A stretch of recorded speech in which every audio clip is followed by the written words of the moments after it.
Hello, I'm Sweetie Abochi, serving you the AM news on the AM show, and details now. Traders in Ghana are obstructing roads to display their goods, sparking concerns among commuters and drivers. Commercial transport operators are now threatening industrial action if authorities don't address the issue promptly. Nathalie Dawuda has more in this report. Commercial transport operators in Ghana are protesting indiscriminate roadside trading, citing disrupted traffic flow and increased operational costs due to fines from unsafe stops.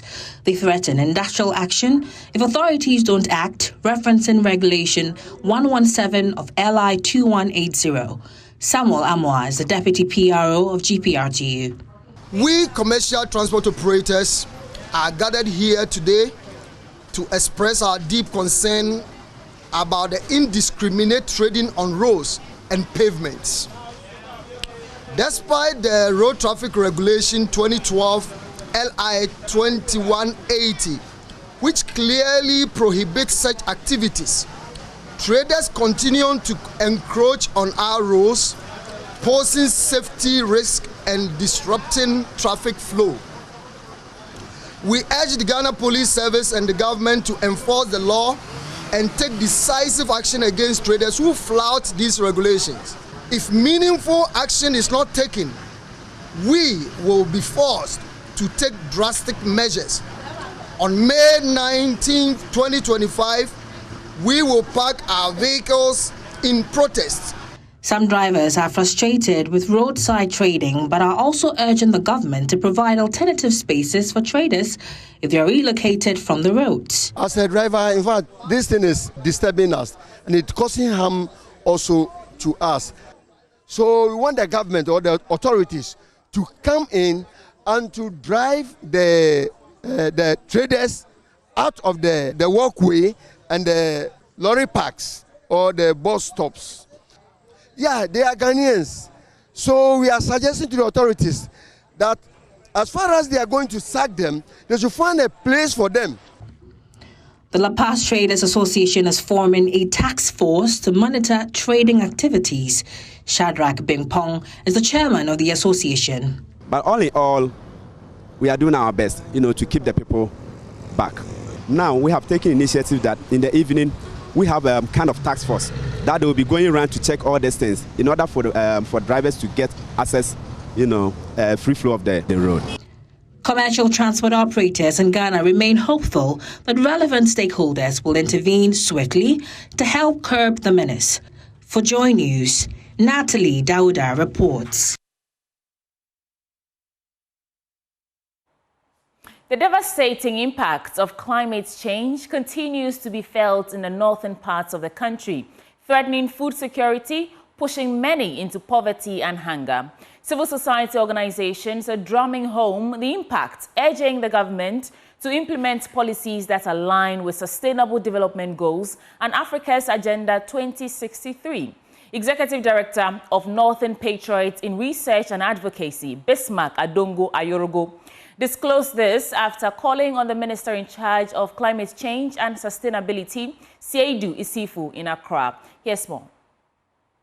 Northern Ghana is one of the areas bearing the brunt of the negative impact of climate change. From 9 months of no rainfall to flooding in the event of rain, the situation has become dire, prompting stakeholders including Northern Patriots in Research and Advocacy and Northern Ghana CSO's platform on climate change to push for mitigating effects. Although the previous administration put in measures, the stakeholders maintain these were poorly implemented, mentioning the One Village, One Dam, non-existent Pualugu Multipurpose Dam, among other projects. Executive Director of Northern Patriots in Research and Advocacy, NOPRA, Bismarck Adongo Ayorogo, urged government to implement its policies on climate change. There is a need for government to make significant investment in renewable energy by way of hydro, by way of wind, by way of solar, so that we can have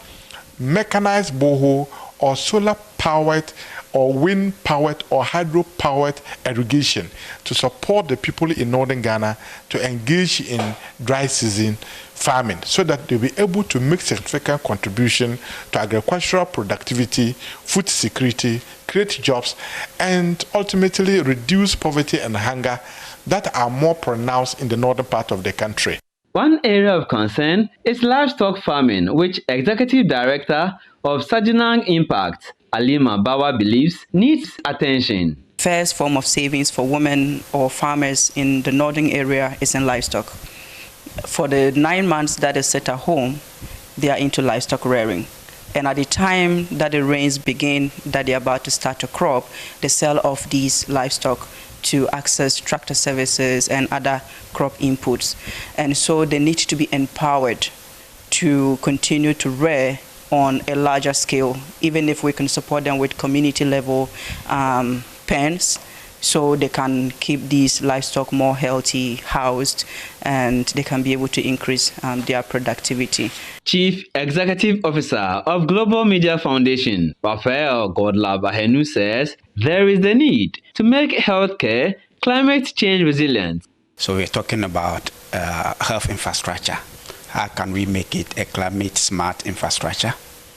And then in terms of immunization, we can have solar cold chain system for these health facilities. You know, it's a big problem when you go to most of the facilities.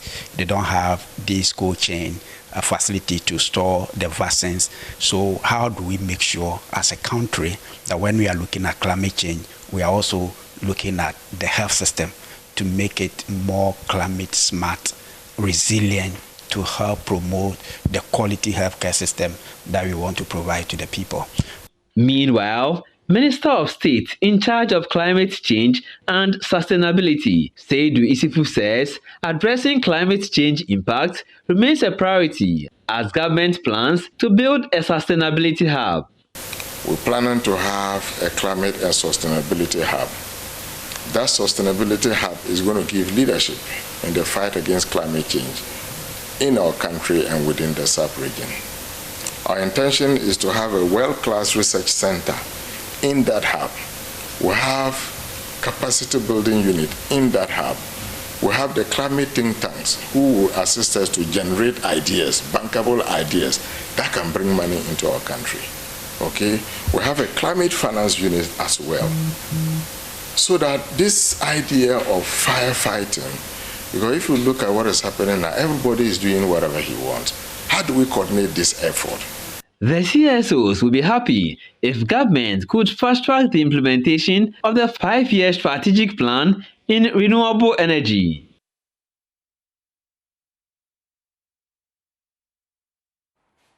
In other stories, an agribusiness institution, Pharma Global, has implemented its Youth Elevate project targeted at providing support to young people aiming to transform and sustain agriculture. The intervention project is designed to present farming as a business module to the youth, train them in smart farming techniques, and provide them with incentives. Fred Kwame brings us more from Ho, where the first cohorts of the project were provided with startup kits under the project. Some of the major factors preventing the youth from engaging in farming are outmoded farming methods, lack of finance, and technical issues.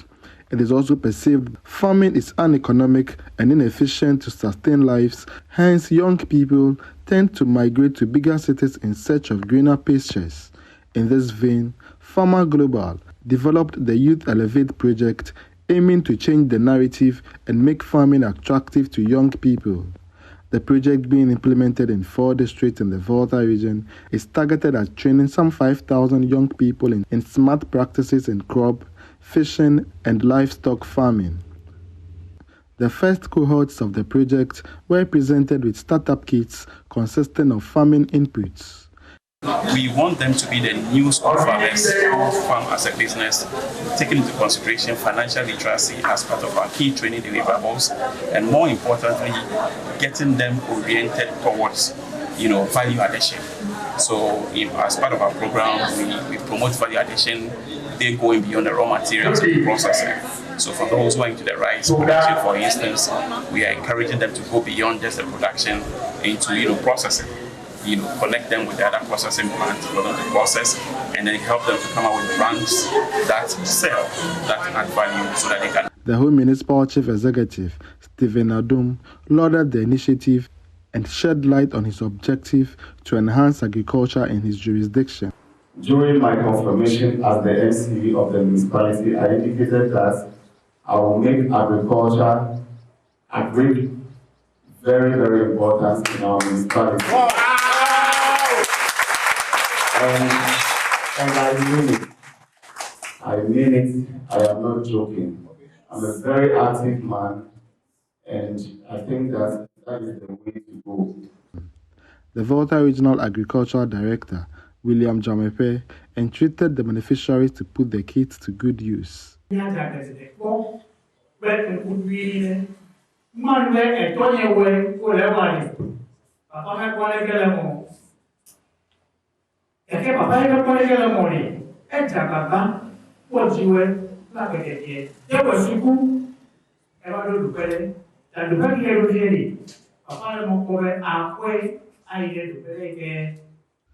Fred Kwame Asari, Joy News. Ho.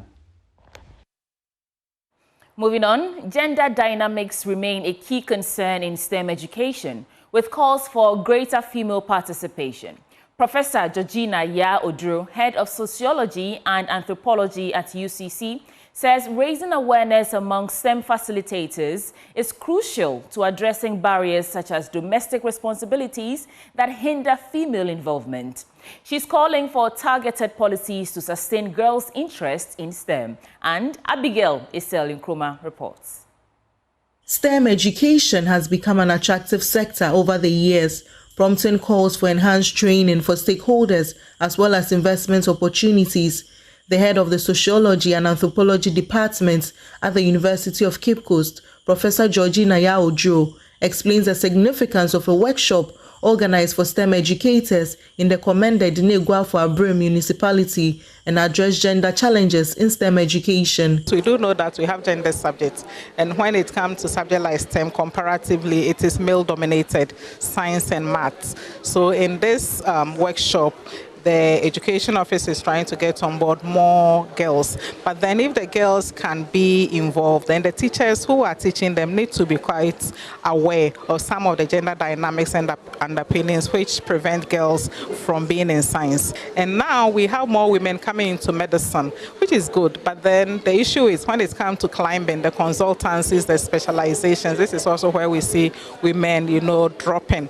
And then engineering, and maths teaching, but also AI. Now we are in the computer era, so ICT related. So there's so much to be done. The issue has to do with sustainability, because from experience, what we've seen is that when we have such funded projects, as soon as the funding ends or is withdrawn, the project collapses. We don't want to see that. Mariama Abdullahi, a facilitator for the workshop, commended the practicality of the program. It has really helped the students as well. So basically, we do this at the beginning of every term, and then at the end of every term, we meet together. And the program center mainly on teaching and learning of science and maths, TLC, which is Teacher Learning Center, as we also meet and then we learn as well in the course of the term. And then we also look at gender responsive pedagogy so far as girl's child is concerned. So this is to help bridge the gap between the male and the female students. Some teachers in the municipality also share their thoughts on the workshop. We are praying and wishing that Kweka would extend. We are hearing that very soon, in 2 months' time, the program will be coming to an end. And this is not what we wish, because it's a good program that those who are behind us, our little brothers coming from primary school, those who are informal, are yet to benefit. So we wish that they would extend the program so that every student in the country would also benefit from the positive impact that Kweka has made on the lives of our students, in their lives and in the profession of we, the teachers, and also the impact has made in the municipality. From KEEA, Abigail Isel-Nkrumah reports for Joy News. We have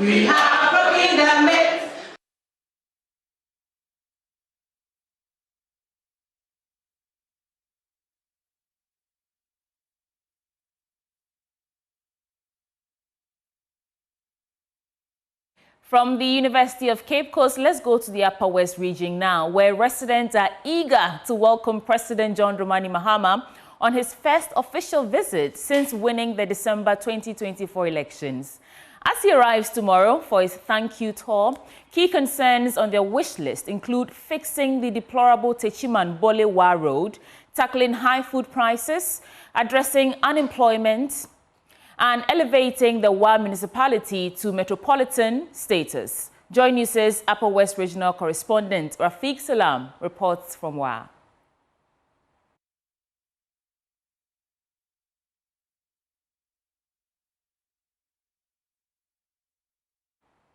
We'll bring you the footage from that in our subsequent bulletin. But now let's get ready for a business update with Benjamin Akakbo.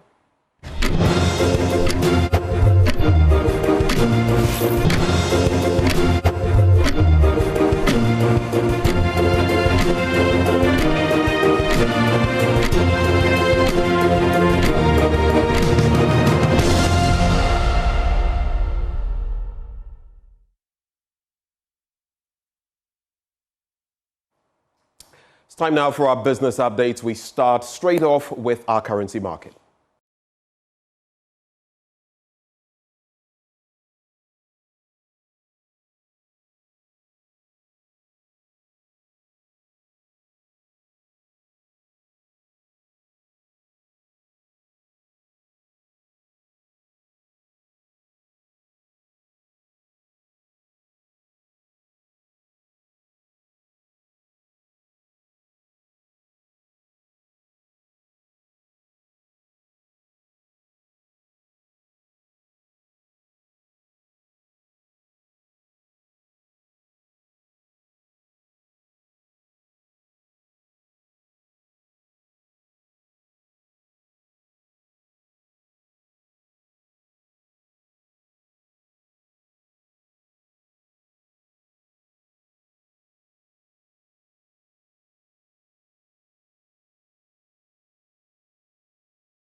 Let's get to our stories now. And banking consultant Dr. Richmond Etuahene has predicted the recent impressive performance of the Ghana cedi could lead to an increase in remittances from the current 60% to 80%.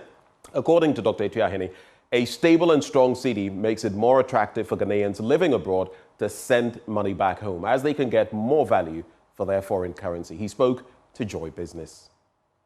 5% system. And that is my main target, that remittances will move from the current position of 60 to maybe 80%, and that will help the economy. Now, the second one, to me, is the transformation of the agri sector. It is so critical. I think it's more critical than any other thing. If we don't restructure our agri and begin to talk loose about the agri, any money we get from cocoa or gold, we will use to import rice. So we go back to square one. That is why I'm saying that. Let us begin to think about actually structuring and transforming the agri sector to make it more viable, employ more people, and so that people will go there and also support the cedi. So I disagree with those who are taking that parochial interest of saying that you will get more cedi. If you get more cedis and inflation is 40% and depreciation is 50%, what is the value of your money? You always have to talk about the value of the money. How expedient should these reforms be implemented? Medium to long term?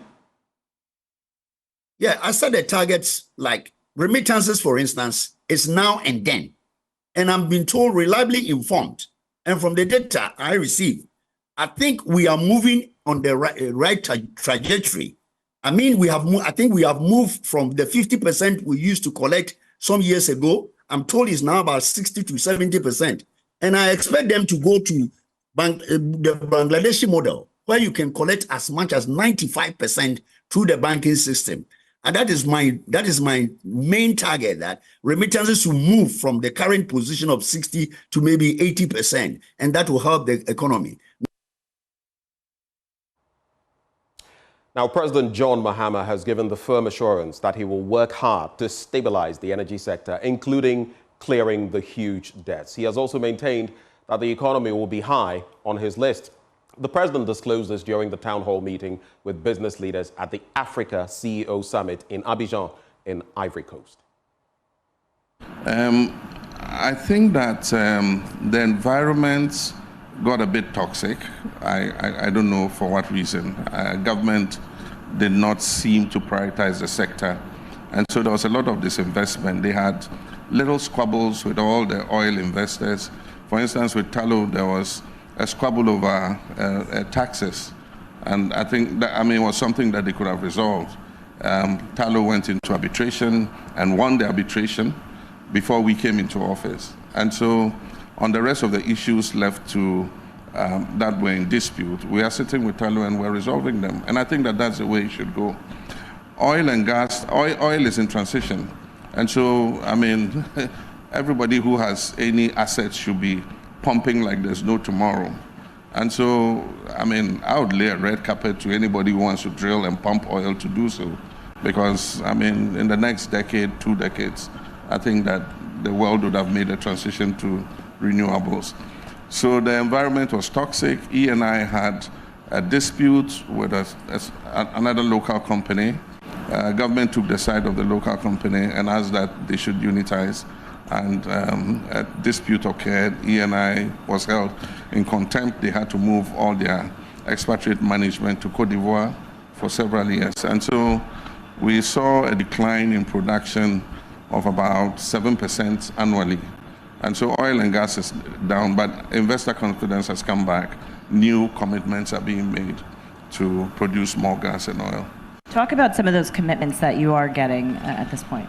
For instance, we're going to build a second gas stream, which would handle more gas coming out of our first field, that's Jubilee. The Jubilee partners, Tallow and Cosmos, able to put more gas on stream.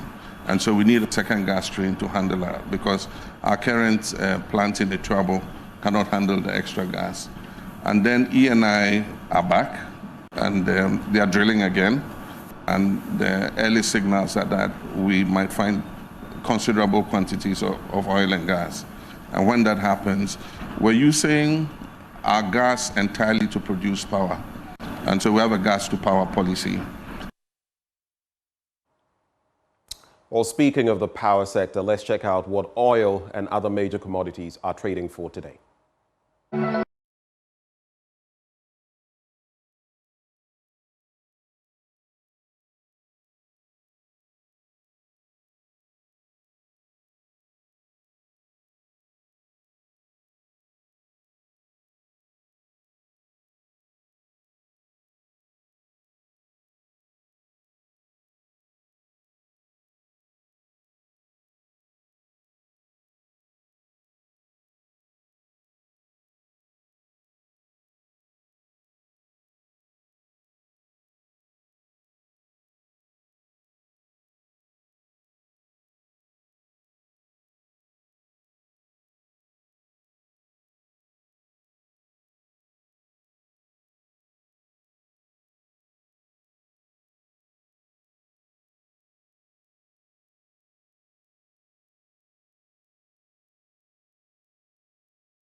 That's it for our business updates, but we have a little tidbit we're adding on today, Sweetie.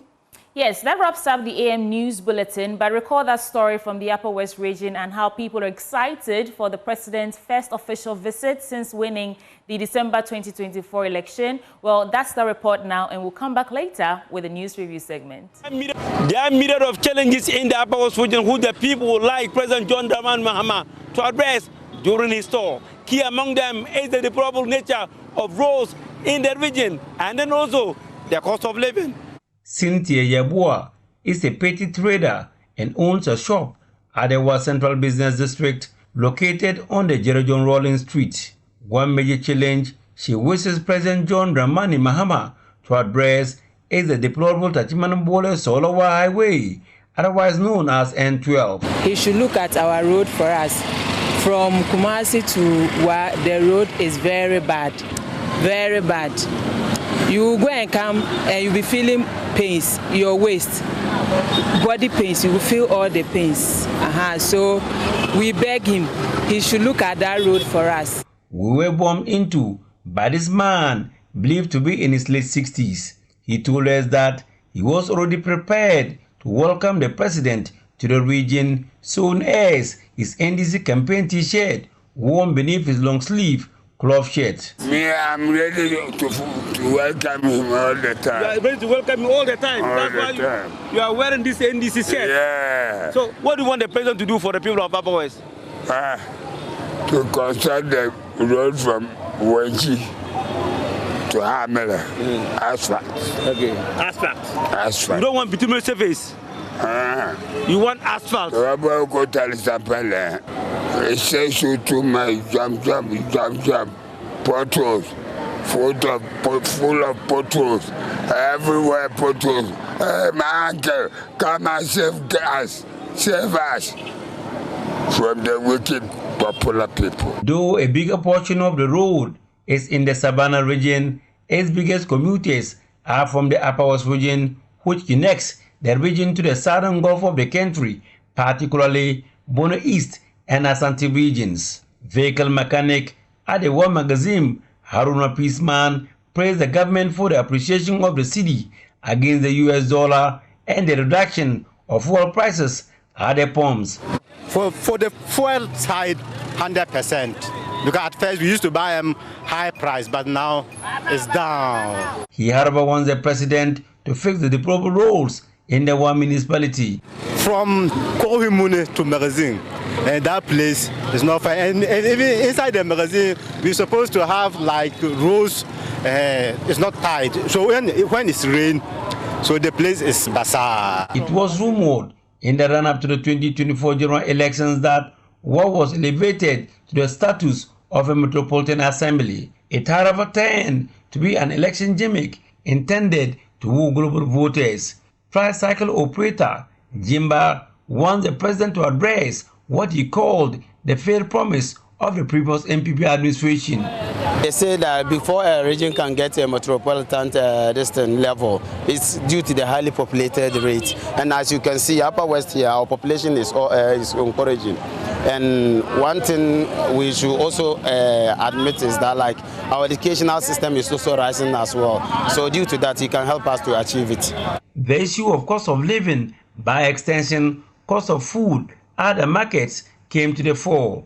Azuma Yaro will want the president to address that. The prices of things in the market is so high. It's not everybody that is able to get the basic things, to eat. So we beg them, if there is a way they can do to bring down things in the market, like the food we eat, we will be happy.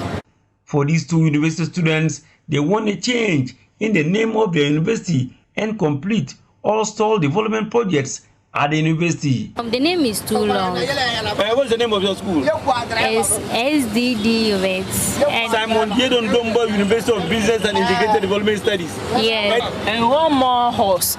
Our horse are not, and more facilities to help us learn more. But there are a lot of uncompleted projects at your school. Yeah, a lot of uncompleted buildings. That one too, you can help us complete them. The people of the region are waiting with bated breath for the president to arrive on Thursday with the hope that all promises made during the electioneering campaign for the region will be fulfilled. Reporting for Joy News, Rafik Salam. Wow.